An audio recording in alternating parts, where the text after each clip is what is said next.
but I really want it. 1 Kings 21. It's quiet and peaceful in Israel. King Ahab and Queen Jezebel are at their lovely palace in Jezreel.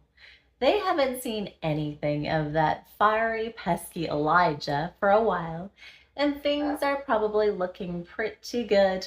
Ahab is strolling around his gardens. Lovely gardens, Ahab. Yes, but they're not good enough, he thinks. He looks over and sees the vineyard of his neighbor, Naboth. Ahab's gardens would be so much bigger and so much better if only he had Naboth's vineyard too. Hey, Naboth, the king says to his neighbor.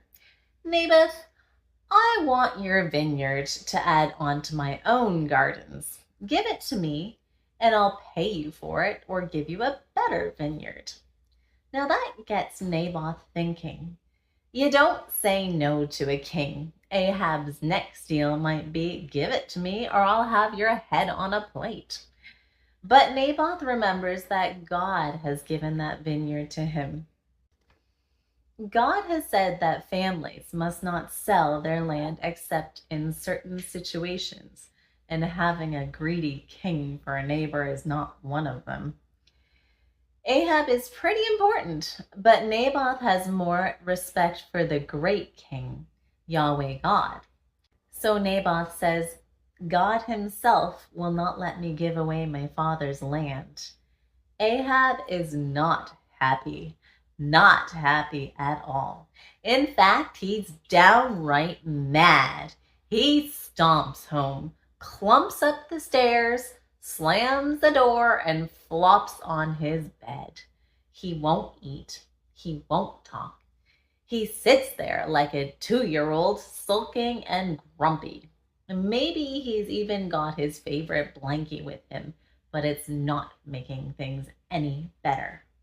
So Jezebel comes in, fluttering her flake eyelashes. Why are you pouting? Why won't you eat? She asks him. Because, Ahab sniffs, because I told Naboth I wanted to buy his vineyard, but he said, no, I won't. Ahab huffs and sniffs. He doesn't say it, but you can almost hear him wail, but I really want it. Jezebel's Revlon red lips drop in disbelief. Are you really the king of Israel? She sneers, and this is how you act? Get up, cheer up, and eat. I'll get you Naboth's vineyard. It's as if Jezebel is poor little Ahab's mom, and she'll get him the toy he's been sulking about. Then Jezebel walks over to Ahab's desk. Her eyes, heavy with caked-on makeup, narrow into 2 slits that say, You're going down, Mr. Naboth. She writes to the officials who live in Naboth's city. Here's what she says. Have a feast and sit Naboth at the head of the table. Put 2 bad crooks, real no-gooders, next to him. They have to yell to everyone that Naboth has cursed God and the king. Then take Naboth out of the city and kill him. She seals the letters with King Ahab's name and has them delivered. Here's where the city officials should have said, that's murder. We can't do that. But they don't. Instead, they do exactly what Jezebel wants, and Naboth is killed. Jezebel goes to her toddler husband and tells him, Now, dear, you can have Naboth's vineyard. He's dead. So Ahab gets up, basically walks over Naboth's dead body to the vineyard and takes it. Happy endings for Ahab, who really wanted that vineyard. Nobody sees, nobody knows, the end.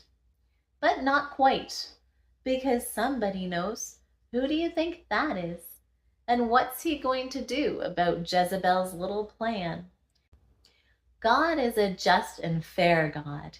He can't just let Ahab and Jezebel get away with murder. So God speaks to Elijah, his prophet. Go to King Ahab, he says to Elijah. You'll find him in Naboth's vineyard. Tell him, Yahweh God says, have you murdered a man to get his vineyard? Where the dogs licked up Naboth's blood, they're going to lick up your blood. Yes, your blood. So Elijah goes to find Ahab. So you found me, my enemy Elijah? Ahab says. Yes, I've found you, says Elijah, because you've sold yourself and done evil in God's eyes. God says he will destroy each and every one of your sons. There won't be a single young Ahab left. Whoever isn't eaten by dogs will be eaten by birds, and dogs will eat Jezebel's body by Naboth's vineyard. That's an awful judgment on Ahab, isn't it? God himself speaks up for Naboth. He speaks up for the weak and the poor. He speaks up for Israel, because Ahab and Jezebel have dragged all Israel into their wicked ways. But then comes a little bit of a break. Ahab shows that he's sorry. He doesn't really repent, but he does put on ugly clothes and stops eating to show God that he's sorry. So God relents a little. Yahweh God is a merciful God who waits for his people to come to him. Because Ahab has humbled himself, God lessens the punishment a bit. He delays the judgment. The next chapter in the Bible tells of how Ahab dies in battle despite his best efforts to trick death. And guess what? The dogs lick up his blood, just like Elijah said they would.